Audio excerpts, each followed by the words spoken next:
Mpira ni dini mpya duniani na mpira ni dini inayoshika nafasi kwa kasi sana kuliko dini nyingine.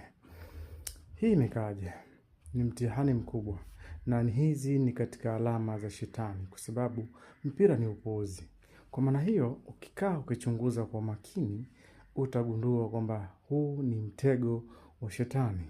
Sizungumzi hivi kwa ushabiki na sizungumzi hivi labda timu yangu imefungwa ama timu yangu hivi. Kwa kifupi, mimi sina timu na hili nawaasa ndugu zangu kwa sababu huu ni mtihani mkubwa. Imefikia pahala wanaweza wakakaa watu wenye madhehebu, watu wenye dini mbili tofauti na wakaelewana.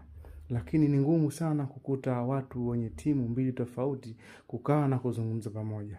Chukulia mfano mdogo. Chukulia mfano mdogo, ikachezwa Simba na Yanga mfano kama jana. Halafu uvae jezi ya Simba ukakae upande wa Yanga. Nini kitakukuta? Huu ni mtihani na huu ni mtego wa shetani. Mwanzo ilikuwa ni wanaume ndio wanaoshabikia, lakini siku hizi imeingia mpaka kwa wanawake, imeingia mpaka kwa watu wa dini, imeingia mpaka kwa vijana wadogo, mpaka mabinti wadogo, mpaka vikongwe, vibibi vinashabikia mpira, unakuta shingo zimemtoka. Wallahi ni mtihani. Huu ni mtego mbaya na tumenasa vibaya na tunakwisha vibaya kwa sababu madhara ya mpira ni makubwa sana.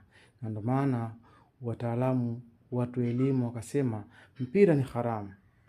Japo kwa macho hauna uharamu, lakini kwa undani wake kuna uharamu mwingi mwingi mwingi sana ambao ukiambiwa kwamba huu ni uharamu unaingia kwa sababu hii, unaweza ukakataa kwa sababu wewe ushakuwa ni mshabiki wa dini hiyo.